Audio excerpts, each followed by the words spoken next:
All right, man. I heard a quote today that resonated with me in a very powerful way. There's chaos going on. There's wars and rumors of wars. There's pain. There's trauma. There's loss. There's worry. There's fear everywhere you look. There's people acting out of character. There's people being mean, unkind to each other. There's people that are just not living from a place of life and love and peace.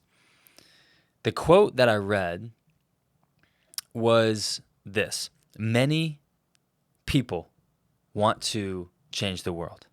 They want to see change in the world, but few people are willing to change themselves first.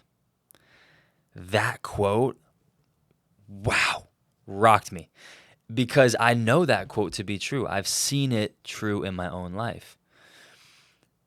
It's the importance of knowing what you want to see, the change you want to see in the world, and becoming that change, being that change.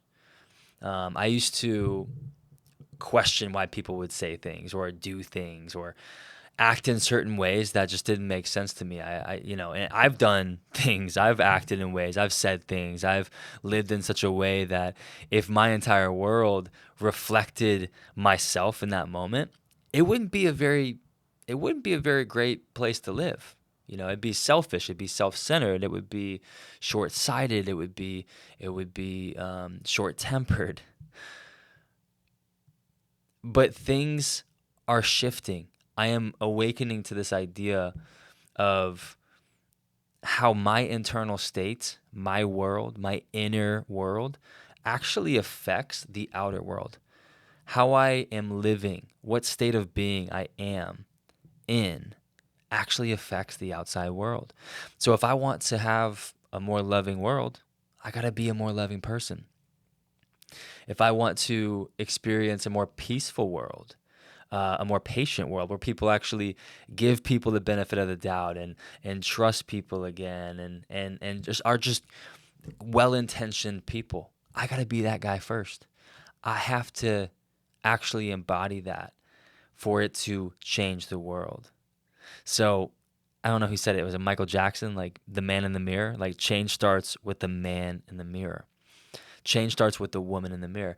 You are the change that you will want to see in the world. We get to make an impact like that, which is powerful because some people may think they have no power over outside events. Certainly not things that happen overseas in different countries, right? And while that may be true to a certain extent, we can change the world around us.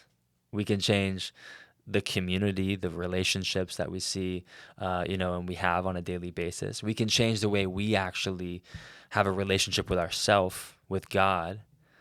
It's a very, very powerful idea. So I guess the summary of this episode is be the change you want to see in the world.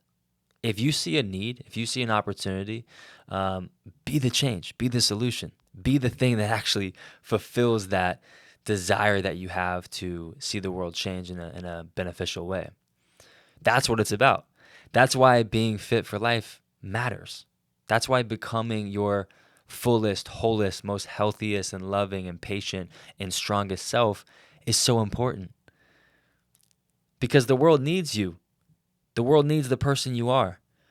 And if you can't see that the world needs it, then look back years and years. Look back into your childhood. And as my buddy Ryan said in my last podcast episode, be that person for your child self, your younger self. Be the person that you needed when you were 4 or 6 or 10 or 14 or 18 years old, when you went through that, when you had that traumatic event, when you lost somebody close to you. Be the person that that kid needs. Become the person who is strong, who is healthy, who can listen, who can love, who can give of yourself to the people that matter most. That's what being fit for life is. That's what I mean when I say living elevated. It means that you are made for more and that the people around you need you. The world around you needs you. The world at large needs us to step up and to step into our true identities, the most us, the most maximize us we can possibly be. That's what the world needs for the good of humanity. And so I'll end with this quote. I saw this and it fired me up just like the other quote did, is the chief purpose of life is to serve humanity. Right? Like to use your gifts, your God-given gifts, your passions, your interests, your skills, and serve other people, love other people. And when you love God, when you love other people, when you love the highest good, and you love the people that are made in God's image, you are making and creating heaven on earth, little by little, in pockets and in times, throughout the world around you. And in so doing, you are transforming the world for good. You're bringing heaven to earth, and you are living in a state of heaven because you are living your purpose. You are doing life with God, and you are being the change you want to see in the world. You are doing what you were made to do. So if I could just remind you one thing, and I'm reminding myself too, is keep becoming the person you were made to become. Keep becoming the person you were made to be, because it matters. It matters for yourself. It matters for your future. But like I said, it matters for the world around you. It matters for everybody collectively. We all rise together. So that's my message. That is my episode. Be the change you want to see in the world today. Become the person that your younger self needed. Become the person that other people are grateful to have in their life. And be the strongest, healthiest, most resilient, loving, and patient you possible. That means stay fit for life. That means be consistent. It means remember your God-given gifts. Remember your potential. That is way more than you could ever imagine, because something way more powerful, way more than you can ever imagine, created you, gave you life, brought you into being. And so this journey we're on is the journey of finding and doing life with God and becoming the person we were always made to be.